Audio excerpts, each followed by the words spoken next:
plein de personnes, on se sent vraiment en conflit avec ce que nous savons, ce que le Saint-Esprit ou Jésus nous dirait sera la bonne attitude ou la bonne façon ou une façon beaucoup plus bénéfique de penser dans telle ou telle situation. Même l'expérience qui nous est possible dans une situation là où nous nous sentons gênés. Donc, ce conflit est extrêmement répandu et courant. Donc, tout d'abord, plus tu arrives à ne pas être gêné par ce conflit, dans le sens de ne pas le juger. Ouais. Tu peux même dire, franchement, au Saint-Esprit, à Jésus, si tu veux, je t'entends, mais j'ai pas envie. Je t'entends, mais j'ai pas envie, et je veux que tu m'aimes quand même. Je veux que tu m'aimes, je veux que tu saches, je veux savoir que tu m'aimes. Même, je fais exactement l'inverse de ce que tu me dis. Est-ce que tu m'aimes? Est-ce que tu m'aimerais? Si je fais exactement l'inverse de ce que tu me dis de faire, puisque pour l'instant, voilà, je suis comme ça. C'est ma limitation, c'est ma difficulté pour l'instant. Un jour, peut-être bientôt, je passerai au-delà et je vous accepterai tous les deux, Jésus le Saint-Esprit, pleinement, avec tous vos bons conseils.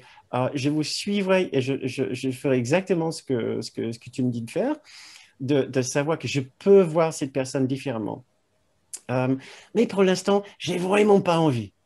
Et j'ai besoin de faire mes propres expériences. J'ai besoin de me planter encore et encore, si nécessaire, jusqu'au jour où j'ai dit enfin, je suis prête. Je peux t'accepter maintenant au fond de moi. Je veux que tu aies raison, que tu aies raison et plus moi maintenant. Je veux être heureux, comme tu sais. Est-ce que je vais être heureux ou est-ce que je vais avoir raison? Voilà.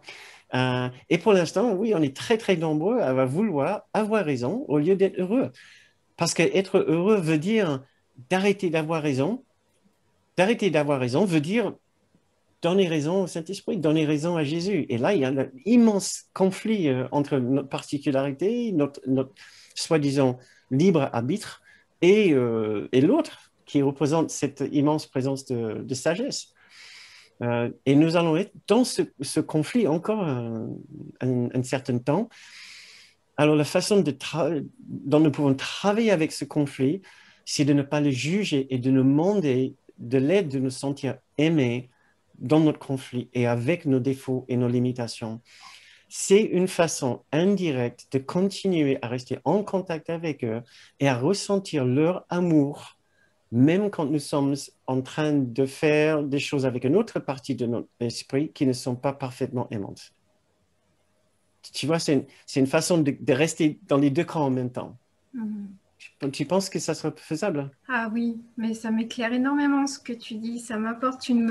Enfin voilà, c'est vraiment de la bienveillance. C'est ce que j'oublie de faire dans ma pratique. Je je veux que tu ressentes cette bienveillance, puisque nos guides ne sont en aucun cas exigeants. Ils savent la difficulté qu'on a.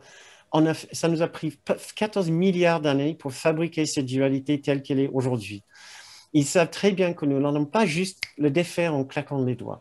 Il nous faut juste un peu de temps d'adaptation, de savoir nous ne sommes pas tous ce que nous avons toujours pensé être.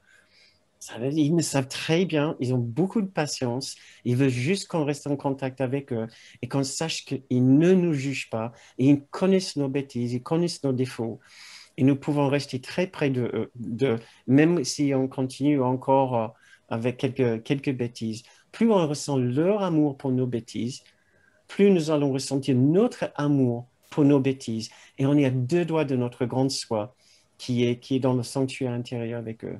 Donc, ça te donne une idée Oui, de... oui, super. Merci beaucoup, Bernard. Merci Magali. Merci pour ta question.